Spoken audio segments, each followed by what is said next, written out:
Vivemos em um momento de pandemia, onde o sofrimento está em todo lugar. Mas eu tenho uma pergunta para você. Qual é a mensagem que te chama mais atenção? A mensagem do sofrimento ou a mensagem de libertação?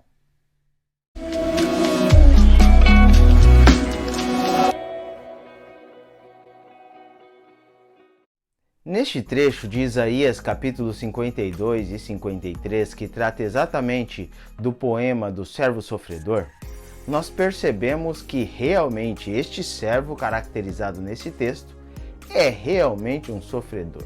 Nestes textos, vemos por diversas vezes o sofrimento que este padeceu. Mas é interessante que Isaías capítulo 53, verso 1, faz uma pergunta. E a pergunta é a seguinte: quem creu em nossa pregação? E a quem foi revelado o braço do Senhor? Veja que são duas perguntas nesse texto, porém a primeira é muito importante. Quem creu em nossa pregação? Mas antes de fazer a pergunta em quem creu em nossa pregação, é necessário avaliar qual é o conteúdo desta pregação. Veja que o verso 6 e o verso 8 traz a resposta de qual era o tema central dessa pregação. E o verso 6 diz o seguinte: todos nós andávamos desgarrados como ovelhas, cada um se desviava pelo caminho, mas o Senhor fez cair sobre ele a iniquidade de todos nós. Por juízo opressor foi arrebatado, e da sua linhagem, quem dela cogitou? Porque foi cortado da terra dos viventes, por causa da transgressão do meu povo, foi ele ferido. Esses textos mostram que os nossos pecados e a consequência deles caiu sobre Jesus Cristo. Na verdade, este era o servo sofredor. Mesmo que hoje em dia nós sejamos atraídos por temas de sofrimento, o sofrimento de Cristo não é o mais importante, mas o seu serviço é. Perceba a clara diferença. Muitas vezes, quando lemos o poema do servo sofredor, o nosso destaque é o sofrimento que ele suportou. Mas, na verdade, o fundamental aqui seria o serviço que ele fez. Ele fez um serviço de salvação. Ele foi o servo disposto a receber os nossos pecados. Na verdade, o sofrimento causado a Cristo foi feito pela consequência dos nossos pecados. Ou seja, se não tivéssemos ido tão longe como fomos, ele não teria sofrido.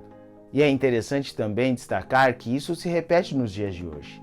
A cada vez que eu cometo um pecado, eu estou realmente fazendo com que Cristo padeça novamente por eles. Em 2 Coríntios, capítulo 5, verso 21, diz o seguinte: aquele que não conheceu o pecado, ele o fez pecado por nós, para que nele fôssemos feitos justiça de Deus. É interessante notar que aqui relata que Cristo não fez ou não cometeu nenhum tipo de pecado, mas ao mesmo tempo ele se fez pecado por nós, ou seja, ele tomou sobre si as nossas dores, as nossas transgressões e os nossos pecados. Por isso, só Cristo poderia ser o substituto.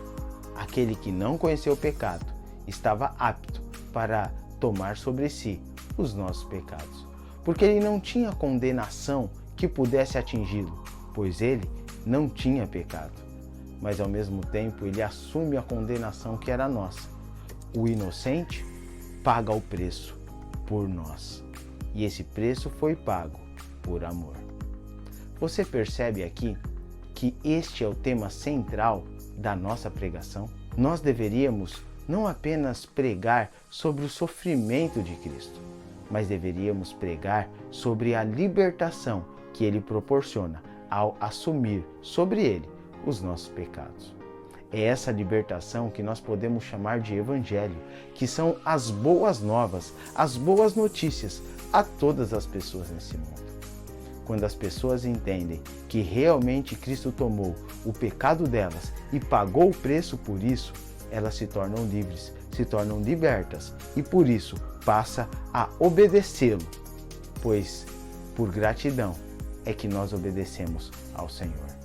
Sabe que quando essa mensagem alcança os corações, muita coisa pode ser mudada. Vidas podem ser transformadas.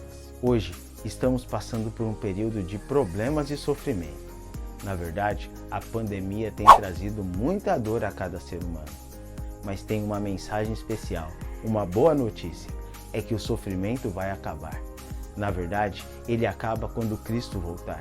Mas para que Cristo volte, e este é um condicional divino e não humano, mas nós participamos dessa brevidade da volta, pregando o Evangelho a todas as pessoas, contando a boa notícia que Cristo assumiu o pecado delas e Ele paga todo o preço por tudo que fizemos. E o interessante é que através do arrependimento, Ele nos concede o perdão.